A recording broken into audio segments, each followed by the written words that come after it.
Fallout 76 has a problem, at least in my eyes. And it's not that I never know what footage to use in the background of these videos, and I don't know if people hate just re-seeing the Fallout 76 footage from all the trailers again. But hey, as an aside, hopefully we get some more gameplay at QuakeCon. But either way, a problem I see with Fallout 76 right now is it's doing too much new. So let me break that down a little bit. Fallout 76 will be the first always online Fallout. Fallout 76 will be the first Fallout game to not appear on Steam. Fallout 76 will be the first Fallout game that isn't moddable at launch. And yeah, I know, I think for Fallout 3 and for Fallout 4, official mod tools weren't available at launch either, but you could still make mods for them through community-made tools. This one, seemingly, you won't be able to have any mods, but we'll dive a little bit deeper into that in a second. Fallout 76 is going to be the first Fallout game that has no human NPCs. Fallout 76 is going to be the first Fallout game that features a predominantly microtransaction-based revenue model and provides free DLCs. And Fallout 76 is going to be the first Fallout game to have an official beta just a month or even a few weeks before the official launch of the game. That's a lot to digest. There's a lot of new things coming with this title, and change isn't a bad thing. Obviously, there's always going to be backlash to change because that's just human nature.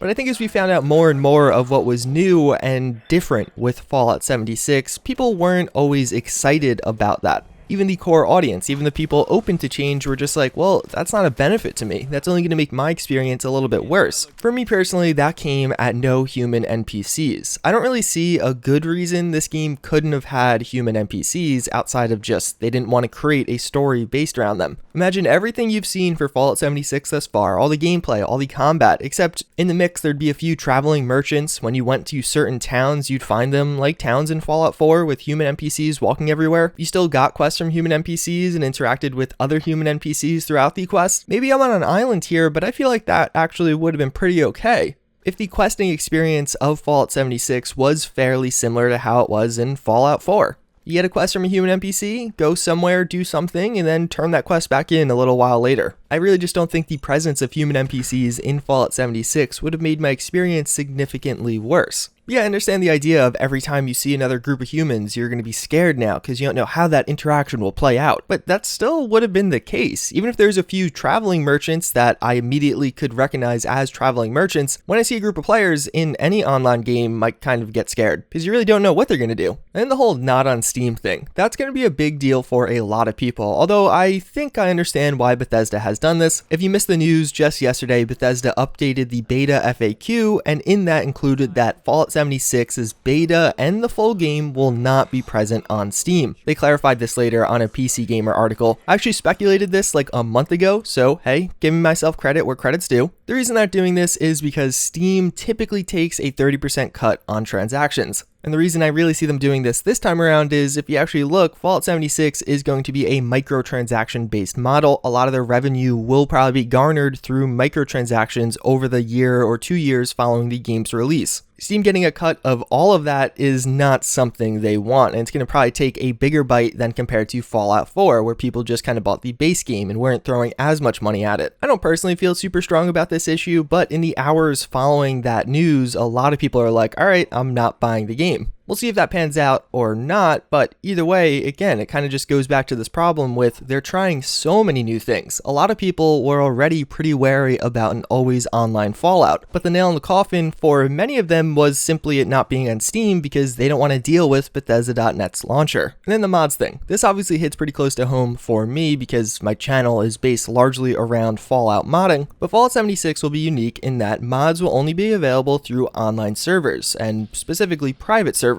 Fallout 76 is a game where you're always going to have to connect to a server to play it, and you can't just install mods on a public server. It's not going to work that way. So first and foremost, we're going to have to wait until private servers are available. How that's going to work exactly, we have no idea. Which is okay, but at the same time, even though mods came out for Fallout 4, 3, and New Vegas within 24 hours of the game's release, fixing major bugs or just addressing major complaints from the community, that seemingly won't be as present with Fallout 76 because you can't upload a mod mod to the server. If there's a tiny issue you want fixed, you're gonna just kind of have to deal with it until Bethesda gets around to patching it, which in history hasn't always been immensely quick. I'm okay waiting for mods if it's done timely, but if Fallout 4 is any example, it took quite a while to actually get official mod tools, much longer than Fallout 3 or New Vegas. There's a lot more I could say in this video, but honestly, I want to keep it kind of concise. I'm just kind of echoing what I think a lot of other people are thinking and putting it into a video. Fallout 76 is doing a lot new, and I at least feel like some of this could have been avoided. I think the game would be fine with human NPCs. Maybe the beta should have been over the summer rather than just a month before the game comes out. I imagine that would kind of alleviate a lot of people's worries and stresses and potentially even convert into more game sales. Now, to be clear, because people never understand this, I can criticize Fallout 76 and still be excited for it. In fact, oftentimes the two go hand in hand. You don't see me making a video on League of Legends because I don't really care about what happens in League of Legends or if that game has problems. I care about Fallout 76. I want it to be a good game, and I hope it is a good game. But I'm still allowed to actually have some concerns and see some potential issues with the game.